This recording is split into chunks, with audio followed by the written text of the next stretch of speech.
Մերոնք գետայեմ կայքի եթերում ես շարունակում եմ մերոնք շարքը բարև ձեզ։ Այս տարվա առաջին թողարկումն է, այսօր Քրիստոսի ծնունդն է, ձեզ ու մեզ մեծ ավետիս։ Ըստ այդմ, այսօր կխոսենք մեր դավանած հավատքից, մեր ունեցած իրականությունից, տեղի ունեցող իրադարձություններից, որոշների ասած ուխտաերթից, որ պիտի տեղի ունենա կամ որ այս պահին գուցե տեղի է ունենում, ու նաև Վենեսուելայի գողացված նախագահից, Ալիևի արձագանքից ու մեր իրականությունից։ Սկսենք ամենակարևորից։ Քրիստոս ծնավ ձեզ ու մեզ մեծ ավետիս, ծնավ ու հայտնվեցավ։ Ես ձեր խոնարհ ծառան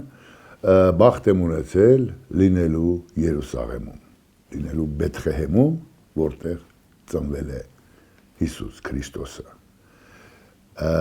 այցելելու ու տեսնելու այն մսուրը, որտեղ Քրիստոսին առաջին անգամ օրոր են արել կամ բարուր են արել։ Հետո եղել եմ հարության տաճարում, տեսել եմ այն ճանապարհը չարչարանած, որով անցել է Հիսուս Քրիստոսը, որտեղ պատենահանել են, որտեղ չգիտեմ, գամել են և այսպես շարունակ։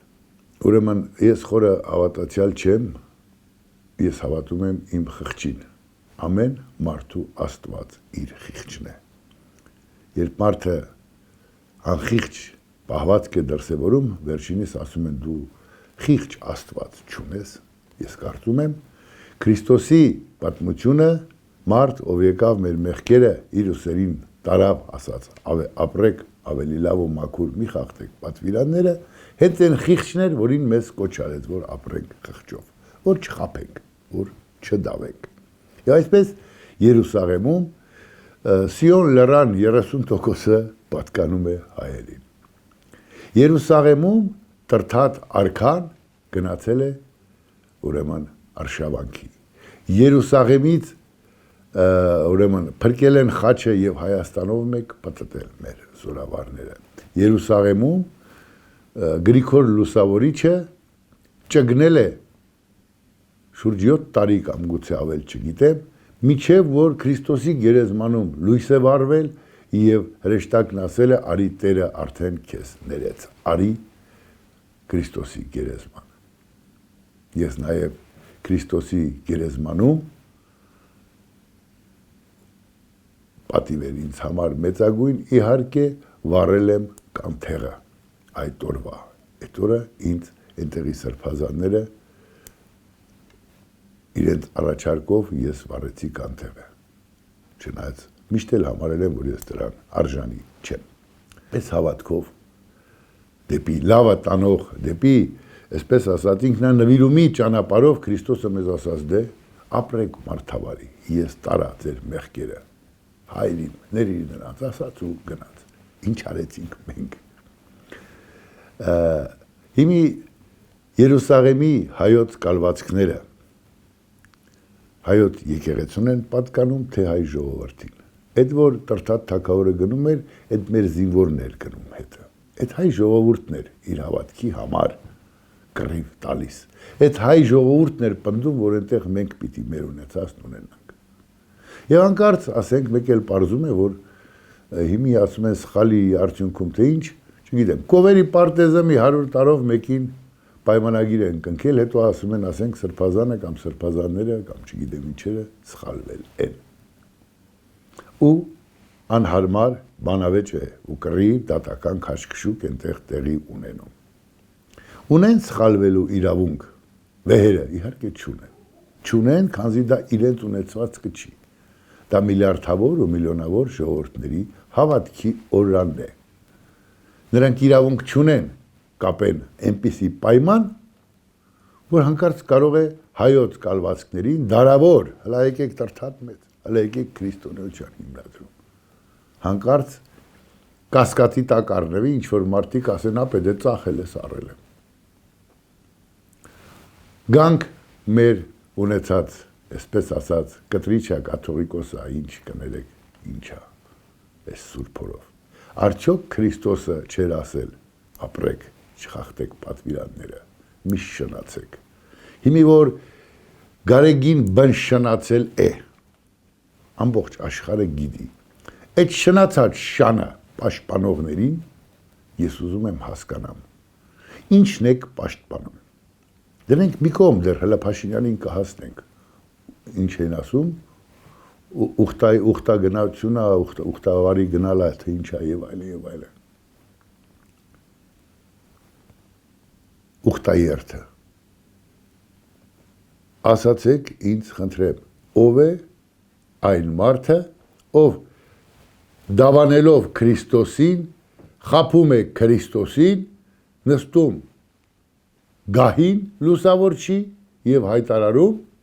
որ ինքը միակն է։ Եվ այն մարդիկ, ովքեր ասում են, վայ վեհապարը, դուք բոլորդ պիտի գետինը մտնեք ամոթից։ Նայեք հայելու մեջ, թքեք ձեր երեսին, Հրանտ Բագրատյաններից ու մնացածից սկսած, Կարապետյաններից սկսած, թքեք ձեր երեսին, ինքնաթուք արեք։ Գետինը չեք մտնում, որ կեղտին, աղբին մաքուր եք ասում։ Տարեք ձեր տանը պահեք, ձեր կանանց կողքին։ Բոլորիդ եմ ասում, ովքեր այսօր ինքզինքը ապուշի տեղ դրած հայտարարում է, որ կաթողիկոսը վեհը, որ ամենայն հայոցն է։ Դա ավելի քան ինքդ քեզ խաբել է։ Բայց դուք չեք ամաչում ինքներդ ձեզ ապուշի տեղ եք դնում։ Այն որ այդ մարդը կաթողիկոս չի, այդ մարդը շարքային բիզնեսմեն չի, հանցագործ, մարդկանց հավատը տրորելով ու ապականելով, փող շինող իր ազգականներին, իր, չգիտեմ, աղբեր, աղբոր տղա, քրոջ տղա, չգիտեմ, իր այդ բոլորին դարձրել է բիզնեսմեն, վանքի տեր։ Դուք գետինը չեք մտնում, որ այդ տեսակին հանկարծ ասում եք, ձեր վեհապարը, ձեր վեհապարին տարեք, վստահեք, թող, այսպես ասած, ձեր կանայք գնան ու իր մոտ մեղքերը խոստովանեն։ Կա վստահեք, վստահեմ, ոչ ոք չեք վստահի։ Այդ մարդը պիղծ է։ Բայց ինչու եք ուզում, որ այ ժողովուրդը, կամ ինչու եք քարոզում, որ այ ժողովուրդը այսպես տեսնի։ Ձեր ուզածով տեսնի։ Այդ ինչ շահ է ձեզ առաջնորդում։ Այսքան տարի Արցախյան պատերազմ, Արցախյան եկեղեցիներ, անունը կա, ամանում չկա, պղծող տերտերներ, բիզնես անող եկեղեցականներ, դրանց մատերի վրա կհաշվես ովքեր էին իսան, ներողություն, Քոչարյանի մայրենի լեզվով խոսելու համար։ Եվ հիմա այսօր ասում եք, աման վեհին ձեր չտակ։ Կաթողիկոս կոչվածը պիտի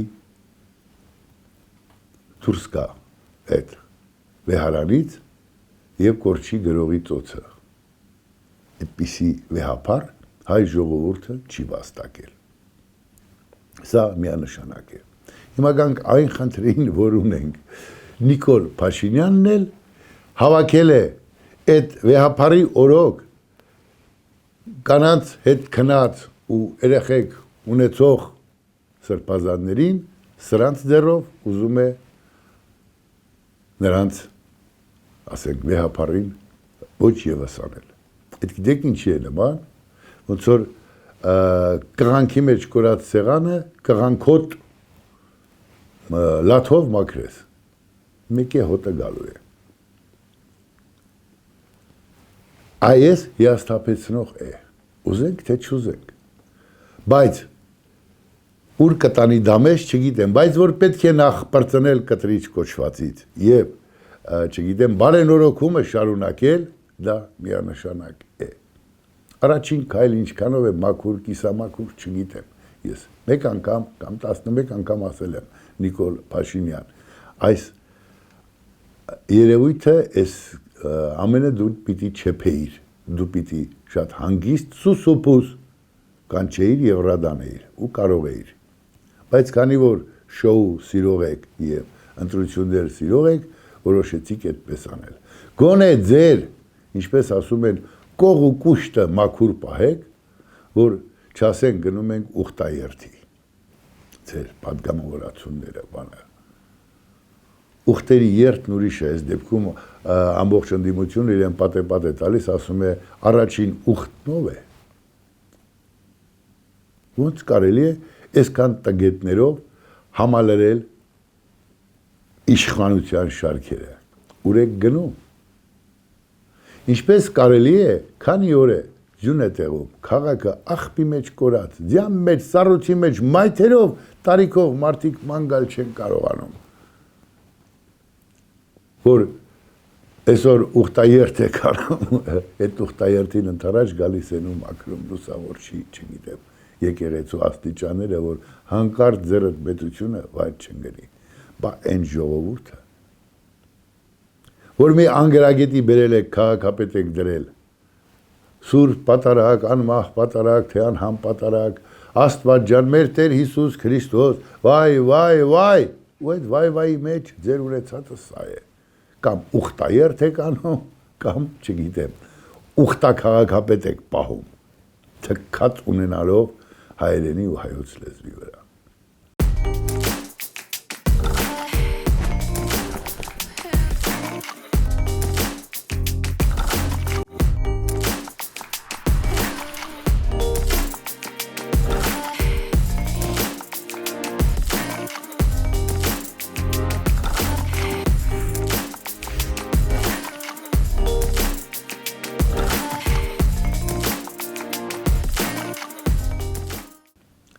Խնդիրներ շատ կան, դեռ կանդրադառնանք։ Հիմա գանք աշխարհում տեղի ունեցողներին, ինչն ըստիս շատ ավելի կամ ոչ պակաս կարևոր է մեր հոգևոր մաքրությունից։ Վենեսուելայի նախագահին Թրամփը եկավ, գողացավ, տարավ։ Վատ նախադեպ է։ Արժանի էր, արժանի չէր, բայց հիմա պատկերացրեք, ասենք թե եկել գողացել տարել են այս երկրի ղեկավարին։ Վիրավորական է, ստորացված է մի ողջ ժողովուրդ։ Անկախ նրանից, ասում է, մեր իշին թողեք մենք քշենք, կամ մենք պատժենք։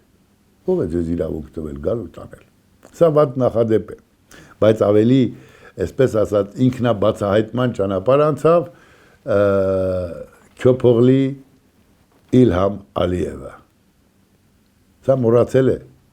ոնց էր պապայի հետ մի ձենի բառաչյուն, որ այս հայերը մեզ ծեծում են։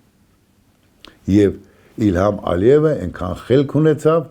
ի տարբերություն քոչարյանասերժական թուրքերի, թշնամիների, մի դրանով թուրք կդնեք հայ, չգիտեմ, թշնամի են։ Այդ մարդիկ այս ազգի չեն, թշնամի են։ Հայ ժողովրդի թշնամիներն են։ Նրանք այս 30 տարում այնպես հոշոտեցին մեր ձեռքբերումը, այնպես պղծեցին ամեն ինչ, որ Ալիևի պես Քյոփօղլին եկավ ծեծեց մեզ հետ վերցրեց։ Այո, միջազգային իրավունքը, ինչպես Ալիևն է ասում, մեռել է։ Եթե միջազգային իրավունքը մեռած չլներ, աշխարհը Ռուսաստանի այդ ձևախեղումներին, որ Նախիջևան ու Արցախ կտրեց ու չգիտեմ տվեց թուրքերին, աշխարհը դա չէր ընդունի։ Եվ մեր կռիվը, որ գնացինք ու այդ Արցախի ինքնության համար պայքարեցինք, աշխարհը կընդուներ։ Բայց աշխարհը այն ժամանակ է գլուխ բարձրացնում, երբ իր շահերը կամ իրեն ձեռնտու է։ 15 թվականին 1.5 միլիոն, 2 միլիոն մարդ, անապատները լծրած, թշնամին, թուրքերը տարան, կոտորեցին, մորթեցին, բռնաբարեցին, աշխարհը ընդամենը պատի տակ ծղրտում էր։ Հիմի Ալիևն ասում է, այ տեսեք, միջազգային իրավունք չկա, պիտի պետությունն ուժեղ լինի, այո։ Ականջը կանչի կամ տարոսը մեզ։ Այն ինչ այսօր արվում է, անունը թրիփի ուղի կլի, թրիփի թրիփ կլի, թե չրիփ կլինի, միշտ հիշեք։ Դու ուժ չունես, դու ինքնասիրություն չունես, դու չես պնդասնում քո պետությունը, մի օր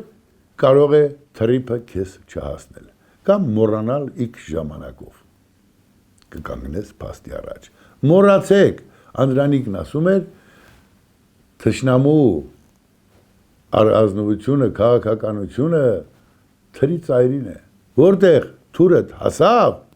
այնտեղ եթե չի հասնում, չեն հարգում։ Չեմ ասում մենք մեր թուրը հանենք ու չգիտեմ ուր հասցնենք, բայց թուր չունեցար, օգտագործել չիմացար, այդ թուրը դու վերջանում ես որպես պետություն ու պետականություն։ Սա է իրական դասը, որ պիտի տարվա սկզբից որ տեղի ունեցավ, մենք ստանանք։ Եվ երկու կողմն էլ,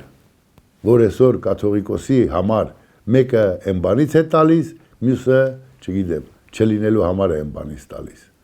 Հոգի նկատի ունեմ, ուրիշ բան չմտածեք։ Շունչ է տալիս։ Այն մյուսն էլ ասում էր ուխտաերթ ենք։ Չգիտեմ, լամ թե խնդամ, ամբողջ ցավը նրանում է, որ ինչ այն կողմը, ինչ մյուս կողմը, բայց դա մեր հայ ժողովրդի ձեռքբերումն է։ Այդ եկեղեցին ամենևին էլ ինչ որ կաթողիկոսինը չէ։ Ում շունն է կաթողիկոսը կներեք, մեղա Տեր Աստված։ Այդ եկեղեցին հայ ժողովուրդը, հայ շինականը, հայ մարդը իր քապ ու քրտինքով, իր տառապանքով քարի վրա է դրել, որ մի անկյուն ունենա, մի հավատքի օջախ, որ գնա եւ իր աղոթքն անի։ Գնա ինքնամաքրվի, բայց չգիտես ինչու, ինչ որ կտրիչներ սարքել են իրենց համար ворջ։ Ապելավա, ով էլ փոխտա կնգավիրան նկարնել կբելեմ կդնեմ, սայեմ։ Մյուս կողմն էլ հավաքել է մի ուրիշ կաթողիկոսի նմանների, ովքեր ուղղակի կաթողիկոս չեն, սրբազաններ են եւ գալիս է փրկելու։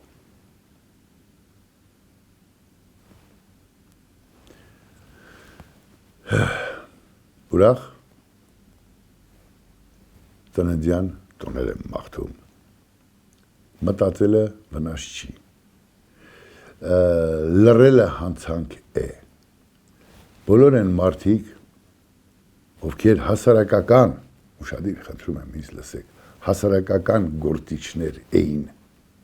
բայց լռեցին Սերժիկ Սարգսյանի, Ռոբերտ Քոչարյանի, Դաշնակ պարագլուխների եւ մնացած ուխների հանցանքների վրա աչք փակեցին, նրանք նախապատրաստեցին մեր մի քանի հազար զավակի սպանությունը։ Բոլոր նրանք, ովքեր 5-10 հազար դրամով ընտրում էին ինչ-որ մեկին, նախապատրաստեցին մեր պարտությունը եւ մեր զավակների սպանությունը։ Հիմա այսօր երբ որ մարդիկ շարունակում են լռել, ձայն չհանել, նախապատրաստում են մեր երկրի կործանումը։ Խոսքը ընդդիմադիր ու դիմադիր չէ։ Խոսքը այն պարզ ճշմարտություններին է վերաբերում, որի մասին մարդիկ ինքզինքը ապուշի տեղ, անասունի տեղ դրած լռում են, որպեսզի իրենց աթոռիտ չընկնեն։ Սա է չարիքների չարիքը։ Նիկոլն ու Սուրիկը կգան ու կերթան։ Եթե ճշմարտությունը պահպանվի, մենք մի քայլ առաջ կգնանք։ Եթե չդավենք Աստծո պատվիրաններին, եթե չդավենք մարդկային, այն ինչ խորթ է մարդուն, այդ մարդկայինին, եթե մենք խորթ չէ մարդուն չդավենք այդ մարդկայինին, ամեն ինչ լավ կլինի, բայց մենք միշտ ցավոք սրտի 30 տարի լռեցին, սրան նրան ընտրեցին, փողերը շինեցին, եւս մի քանի հազար երեխա զոհվեց։ Հիմի 26 թվականն է, մեծ խոսելով չի։ Կարողանալու ենք, պատրաստ ենք, պարտավոր ենք լինել ազնիվ, շիտակ, լավին լավ ու վատին վատ ասել, ոչ ոքի հետույքը թող չմտնի, ընտրությունների տարի է, որևէ հետույքից դեռ մանուշակահոտ չի եկել։ Կլինի դա Քոչարյանն ու Սերժինը, թե Նիկոլինը, մի մտեք, փորձեք ճշմարտություններ բարձրաձայնել, որ առաջ գնանք, բայց այն ինչ տեսնում եմ ես, ինձ վախեցնում է, մի մեծ մտնոցու հերթ է կանգնելու հայոց աշխարհում, հիմա ինչ է կանելու, ուր ենք գնալու, չգիտեմ, բարի ծննդյան տոներ, ապրեք պատվիրաններով, ապրեք ազնիվ, ներքին ազնվությամբ, մի դավեք ձեր խղճին, մի դավեք Աստծուն, կհանդիպենք։